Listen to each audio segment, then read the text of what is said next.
Welcome back again, everybody, to Mr. Best's educational videos. I am Mr. Best. I'm a third grade teacher at Joshua Dixon Elementary School in beautiful Columbiana, Ohio. I'm here to bring you a math video related to place value. Place value is very common. It's something that all kids need to know. And once they are able to understand and master place value, all other math concepts seem to kind of fall right in line. Addition, subtraction, multiplication, division, and even more. So, place value. A couple things to talk about. First off, I'm going to take this number. This is a 3-digit number. This number is 236, okay? And into our place values. Here is the hundreds place. If I can spell it right. Hundreds place. Here is the tens place. And there is the ones place. Okay? So, once the kids understand that idea that each set of numbers has a certain place, because in our math, we don't often teach them that our math is based off a base 10 system. Okay, so we have digits 0 to 9 in one column. That would, as it goes into 10, it goes into 2 columns and goes into another column, basically. So without getting super technical, it's a base 10 system. That's why we use base 10 blocks and stuff like that to show this. But ones, tens, hundreds. Okay, so when you're doing place value, which I'll erase this, but we'll keep going. Like I said, not a very long video, so it's not going to take very long, so you can watch it several times. Place value, when you have that, say for example, you have a number, we'll change it up, we'll make it 146. 146. Now there's different ways to understand place value. First one is the standard form. Standard form is the basic way you see a number. That's already in standard form. 146, that's the way you write it. The other way is to expand the number out. It's called expanded form. Okay? So when you do it, you expand it into each place value. So when I'm looking at this number, I like to start from the left side, just like you're reading, and I go to my biggest place value, which is the hundreds. So right now, I have how many hundreds? If you look at the number carefully, there's only one in this column, so you have 100,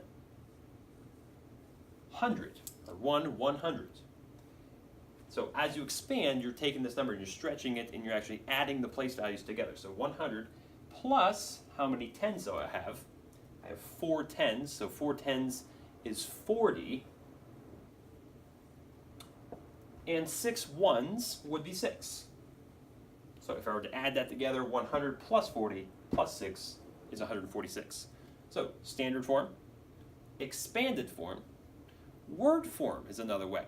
Now, I don't take a lot off for the kids not spelling some of the words correctly, but after we do it several times, I expect them to spell hundreds correctly, and tens correctly, and ones correctly, because they know how to do that.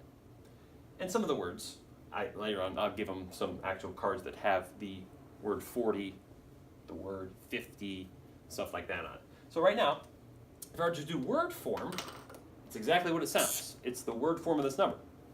It is 100